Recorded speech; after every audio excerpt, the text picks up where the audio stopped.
जय अचल सद्गुरु प्रभु महाराज को जय।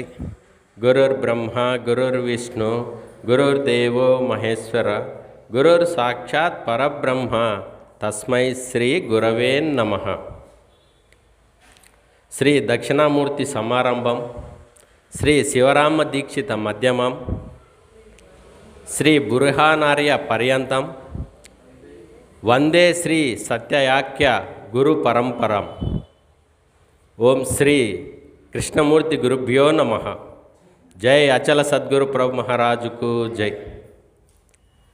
ఈరోజు పౌర్ణమి సందర్భంగా మనము ప్రతి నెల జరుపుకుంటున్న విధంగానే ఈరోజు కూడా పౌర్ణమి కార్యక్రమాలు ఎంతో ఘన విజయంగా జరుపుకున్నాం. అందులో భాగంగా ఈరోజు మనకి గురువుగారు ఇప్పటివరకు ప్రవచన రూపంలో మనకు ఏమి తెలుసుకోవాలి, మనకు అంటే ఇక్కడ ఒక శిష్యునిగా ఇక్కడికి వచ్చినందుకు, శిష్యులుగా మనమందరం ఇక్కడికి వచ్చినందుకు మనకు ఏది అందాలో అది ప్రతి నెల అయ్యగారు పెట్టిన ప్రతి సత్సంగంలో కూడా మనకు అందుతూనే ఉంది. ఆ జ్ఞానము మనకు మనల్ని ఉద్ధరించడానికి ఎన్నో విధాలుగా గురువుగారు ప్రయత్నము చేస్తూనే ఉన్నారు. ఈరోజు గురువుగారు చెప్పిన దాంట్లో నేను తెలుసుకున్న ఒక చిన్న మాట, మనము ఎన్నో పూజలు చేస్తాం, ఎన్నో వ్రతాలు చేస్తాం, అవి బాహ్యంగానే చేస్తాం మనం.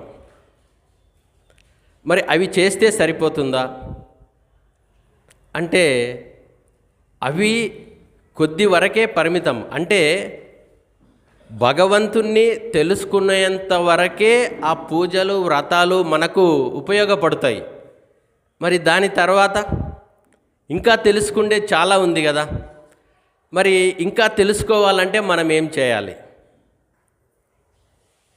అంటే, ఇప్పుడు గురువుగారు మనకు ఎన్నో బోధనల ద్వారా, ఎన్నో పుస్తకాల రూపము ద్వారా మనకు ఈ జ్ఞాన మార్గంలో పయనిస్తూ మనకు అందిస్తూ ఉన్నారు.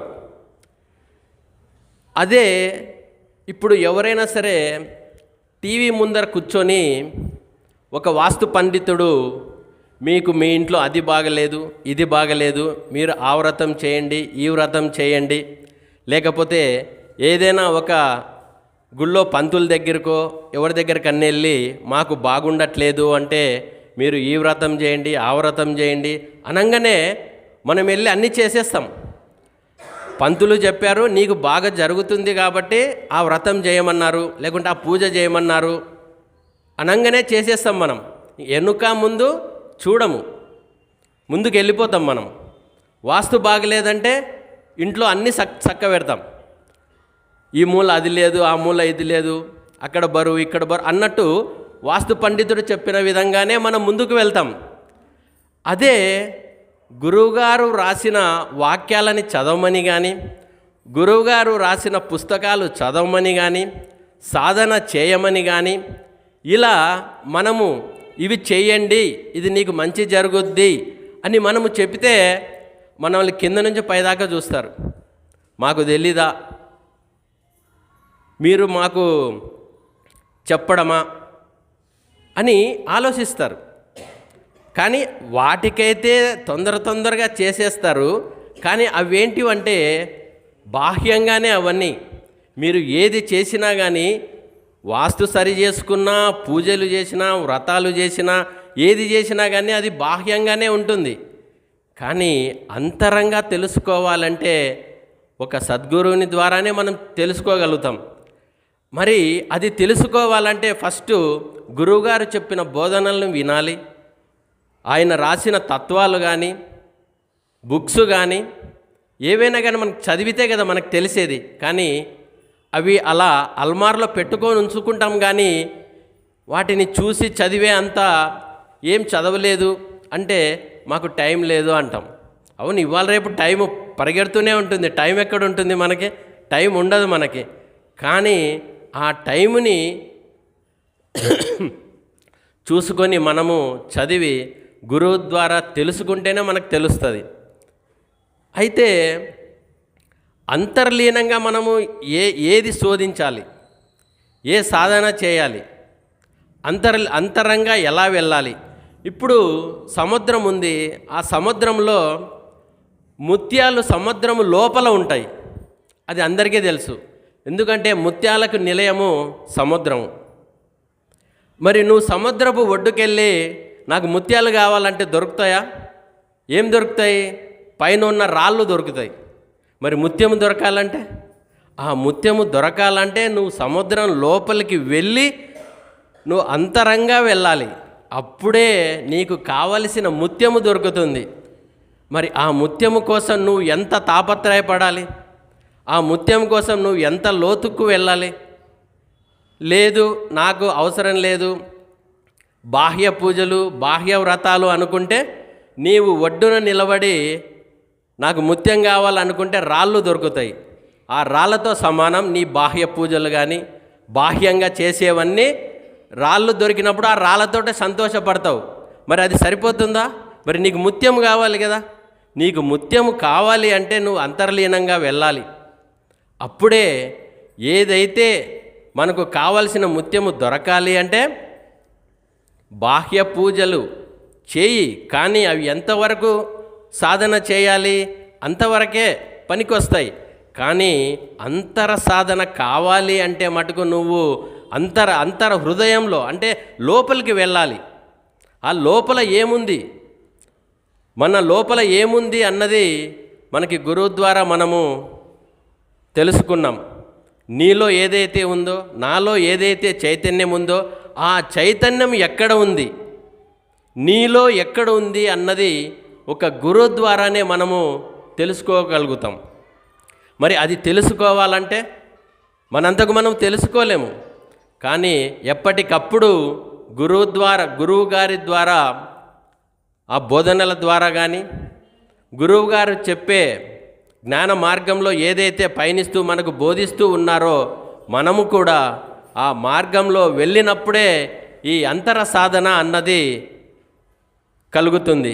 కాబట్టి ప్రతి ఒక్కరూ కూడా ఈ బాహ్య సాధనతో పాటు అంతర సాధనకి వెళ్ళినప్పుడే మనకు ముత్యము లాంటి గురువుగారి అంటే ఆ ముత్యము ఏ విధంగా మనకి దొరుకుతుందో, అది ఏ విధంగా దొరుకుతుందో అన్నది గురువుగారు మనకి చేసి చూపెట్టారు. ఆ ముత్యాన్ని మనం అందుకోవాలి. ఆ ముత్యం మనం అందుకోవాలి అంటే గురువుని చేరినప్పుడే మనం అందుకోగలుగుతాం. ఆ అంతర సాధన నువ్వు ఏ విధంగా చేయాలి, ఎలా ఆ మార్గంలోకి వెళ్ళాలి? సముద్రంలోకి దూకంగానే దొరుకుతుందా? దొరకదు. మరి అది తెలుసుకోవాలంటే అంటే సాధన చేస్తే సరిపోదు. ఆ సాధన ఏ విధంగా చేయాలి అన్నది ఒక గురువు ద్వారానే మనము తెలుసుకోగలుగుతాం. కాబట్టి ప్రతి ఒక్కరూ కూడా ఈ మార్గంలో మనమందరం గురు మార్గంలో ఉన్నాం, అంత జ్ఞాన మార్గంలో పయనిస్తూనే ఉన్నాం.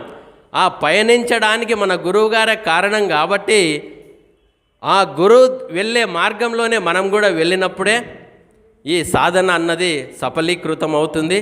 కాబట్టి ప్రతి ఒక్కరూ కూడా ఆ జ్ఞాన మార్గంలో వెళ్ళాలి, గురువుగారు చెప్పే బోధనల ద్వారా తెలుసుకోవాలని చెప్పేసి నేను కోరుకుంటున్నాను.